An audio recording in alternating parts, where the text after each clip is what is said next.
Assalamu alaikum to all, and hello my dear students. Hope you are very well.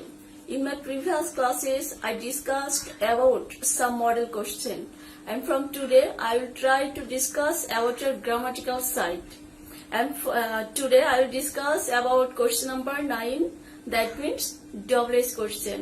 আমাদের half yearly পরীক্ষা বা final পরীক্ষা যে 100 মার্কের পরীক্ষাটা থাকে ওখানে কিন্তু আমাদের ডবল এস 5টি অবশ্যই আসবে এবং প্রত্যেকটি মান হচ্ছে 2 করে, অর্থাৎ 5 দিয়ে 10 মার্ক। আশা করি তোমরা সবাই এটি মন দিয়ে দেখবে। কিন্তু আমরা যে অ্যান্সার গুলো করার আগে বা উত্তর লেখার আগে আমাদের সর্বপ্রথম জেনে নিতে হবে ডবল এস কি এবং ডবল এসটা কিভাবে করতে হয়। আমরা ডবল এস কোনগুলোকে বলছি? ডবল এস ওয়ার্ড হচ্ছে এইগুলা, যেমন হু, হট, আর কি হতে পারে হয়, আবার আছে হোয়েন, হোয়ার, হাউ, হুইচ। এই ধরনের শব্দগুলোকে আমরা সংক্ষেপে বলছি ডবল এইচ। কারণ দেখো এগুলো প্রথমে ডব্লিউ এইচ, এখানেও ডব্লিউ এইচ, ডব্লিউ এইচ, এখানেও আছে, অর্থাৎ ডব্লিউ বা এইচ দিয়ে শুরু হয়েছে এই ওয়ার্ডগুলোকে আমরা সংক্ষেপে বলছি ডব্লিউ এইচ। এবার ডবল এইচটা আমরা কিভাবে করব? আমাদের সর্বপ্রথম একটি ডবল এইচ ওয়ার্ড ব্যবহার করতে হবে। এই অ্যান্সার গুলো করার পূর্বে সর্বপ্রথম আমাদের ডবল এইচ ওয়ার্ড ইউজ করতে হবে, এর মধ্যে যে কোনো একটি। এরপরে আমরা দিব অক্সিলারি ভার্ব। অক্সিলারি ভার্ব কোনগুলা? অক্সিলারি ভার্ব গুলো হচ্ছে তোমাদের ক্লাসে আগে করানো হয়েছে এম, ইজ, আর হতে পারে ডু, ডাজ, তারপরে ডিড, এগুলোই হচ্ছে অক্সিলারি ভার্ব। আরো আছে কিন্তু আমাদের এইগুলো বেশি কাজে লাগবে। এরপর আমাদের দিতে হবে ওই বাক্যের সাবজেক্ট, সাবজেক্টটি বসাতে হবে, এরপরে মেন ভার্বটি বসিয়ে দিব আমরা, তারপরে বাকি অংশ, এরপরে হচ্ছে বাকি অংশ। তাহলে এইটা আমাদের মাথায় রাখতে হবে। প্রথমে ডবল এইচ ওয়ার্ড, তারপরে অবশ্যই একটা অক্সিলারি ভার্ব, তারপরে বাক্যের সাবজেক্ট, তারপরে মেইন ভার্ব।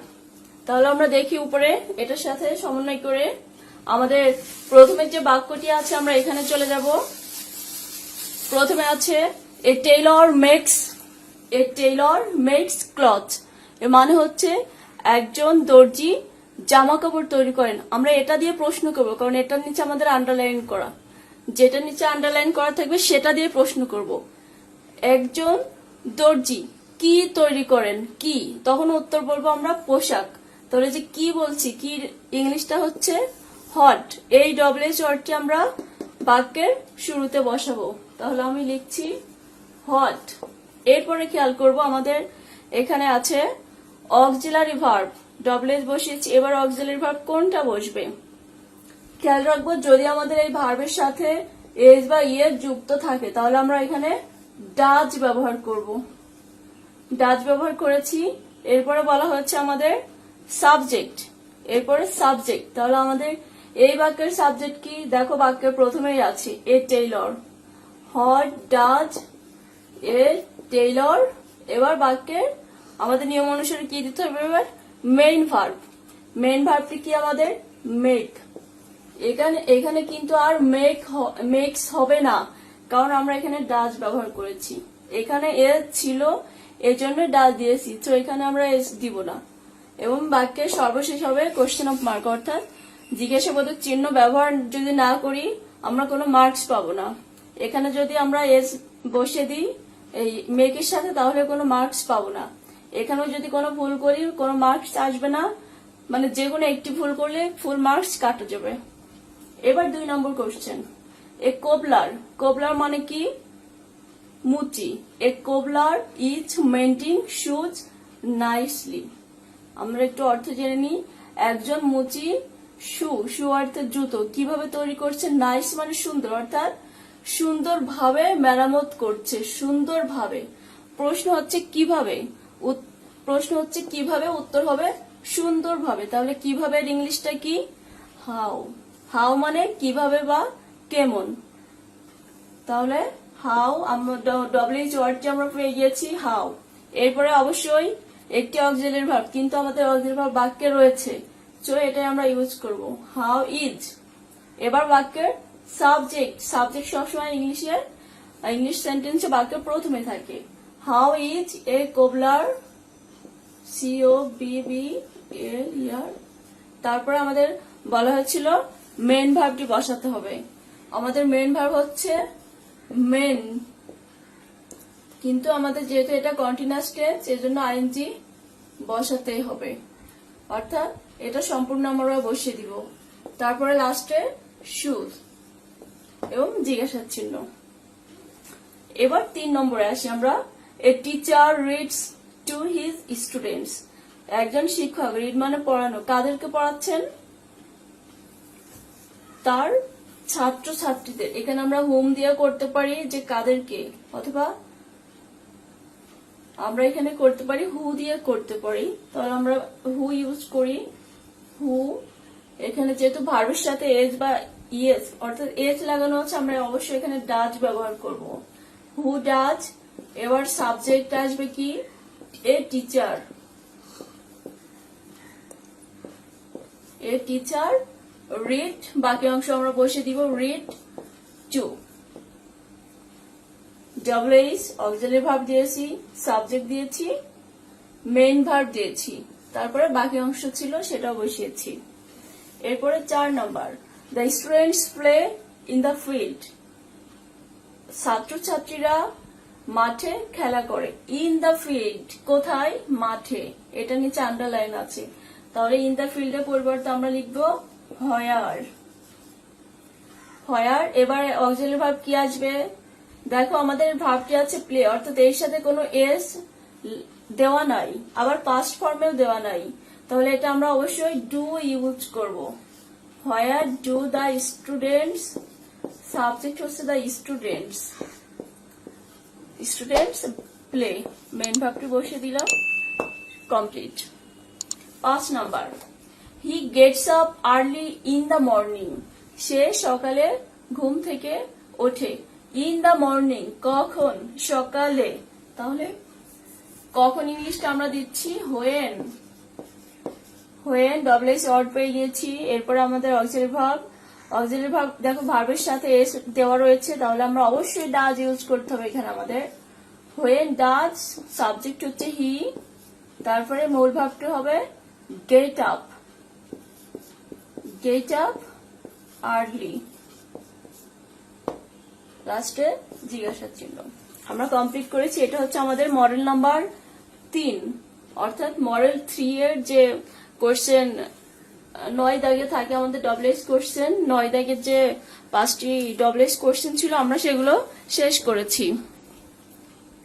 আমরা মডেল 3 এর যে ডব্লিউএস গুলো ছিল আমরা সেই 5টি দেখেছি। এবার দেখব মডেল 4 এর যে কোশ্চেন নাম্বার 9 এর ডব্লিউএস গুলো।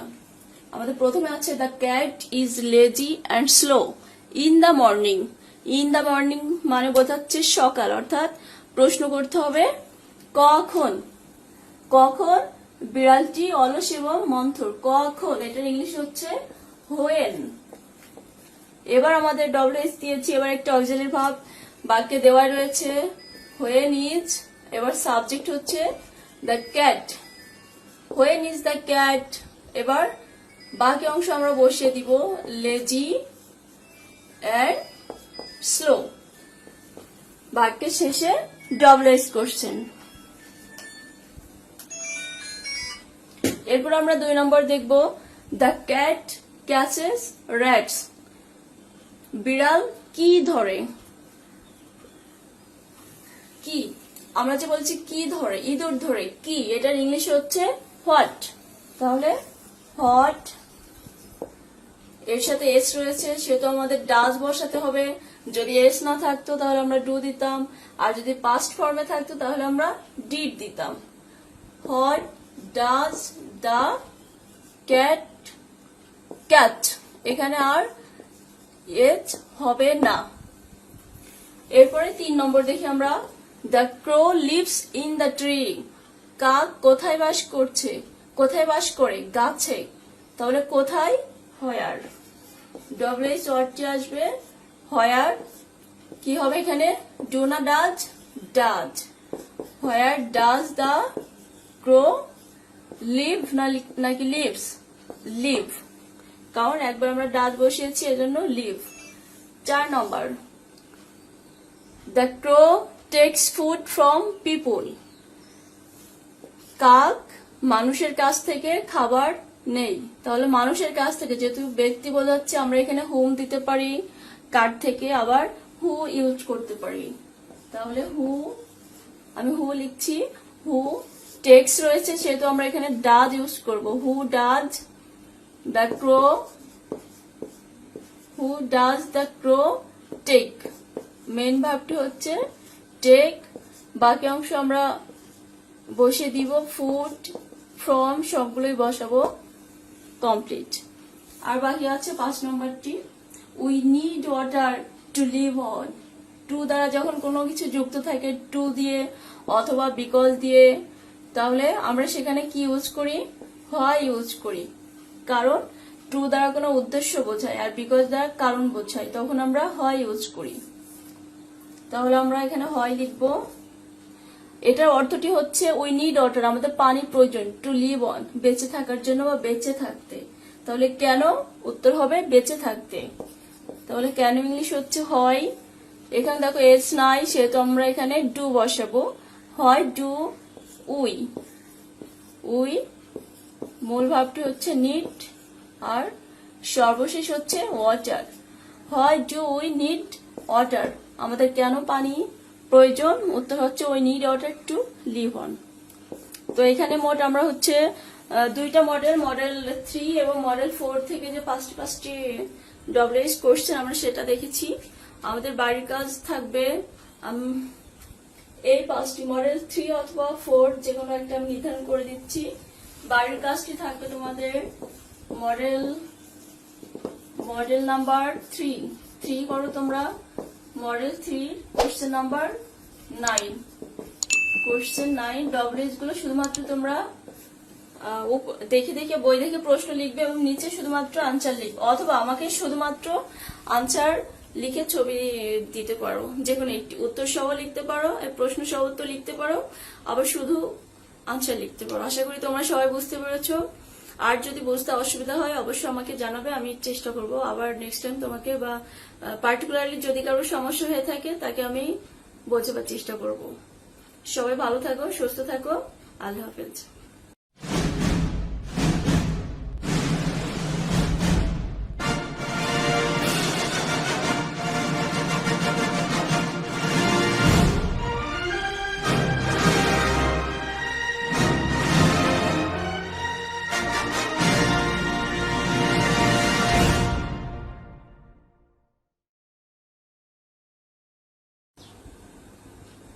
Assalamualaikum to all, and hello my dear students, hope you are very well.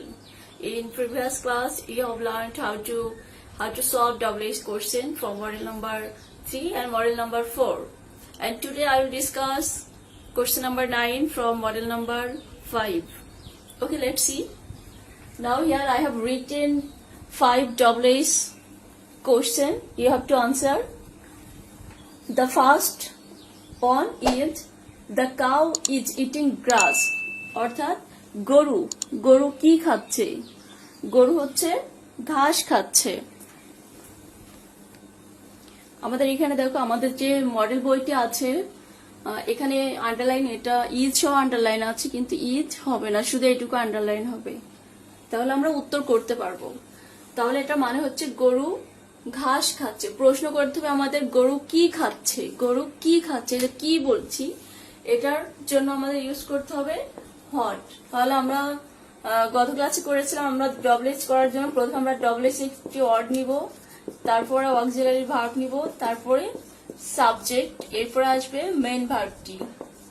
এই 4টি আমাদের সিরিয়ালে ইউজ করতে হবে। তাহলে হট দিয়েছি আমরা, ডব্লিউএইচ ওয়ার্ড পেয়েছি, এবার আমাদের ইউজ করতে হবে অক্সিলারি ভার্ব। আমাদের দেওয়াই আছে অক্সিলারি ভার্ব হট ইজ। এরপরে কি আছে? সাবজেক্ট বসাতে হবে। সাবজেক্ট কি আমাদের বাক্যে? সাবজেক্ট আছে the cow. What is the cow doing, অর্থাৎ গরুটি কি করছে? উত্তর হবে গরু ঘাস খাচ্ছে। 2 number, the frog is sitting on the grass, অর্থাৎ ব্যাংটি কোথায় বসে আছে? ঘাসের উপরে। এই যে ঘাসের উপরে, এটা অন দ্য গ্রাস, এটার মানে হচ্ছে ঘাসের উপরে। প্রশ্ন করছি আমরা কোথায়, কোথায় তাহলে where. Where is the frog, subject বসিয়েছি দ্য ফ্রগ, বাকি আছে সিটিং, অর্থাৎ ব্যাংকটি কোথায় বসে আছে। 3 number, the cow is big, big অর্থ বড়, অর্থাৎ গরুটি বড়। গরুটি কেমন, কেমন এর জন্য আমরা এখানে লিখতে হবে how. How auxiliary verb is, subject হচ্ছে দ্য কাউ। আমাদের এখানে মেইন ভার্ব বসানোর দরকার নাই। হাউ ইজ দ্য কাউ, গরুটি কেমন, এখানে কমপ্লিট হয়ে যাচ্ছে এবং লাস্টে জিজ্ঞাসা চিহ্ন। 4 নাম্বার, দ্য ফ্রগ ইটস গ্রাস, গরু ঘাস খায়। টু বি বিগ, বড় হতে বা বড় হওয়ার জন্য। এই যে বড় হতে, এখানে একটা উদ্দেশ্য বোঝাচ্ছে। আমরা গত যে ডব্লিউএসসি করেছিলাম মডেল 3 এর 2, অর্থাৎ এখানে আমাদের কি ইউজ করতে হবে, টু থাকলে হয়। হয় এখানে আমাদের ইটের সাথে এস আছে, তাহলে আমরা এখানে ইউজ করব ডাজ। হয় does the frog eat, main verb হচ্ছে ইট, সরি লাস্ট আরেকটু হবে, হয় does the frog eat glass.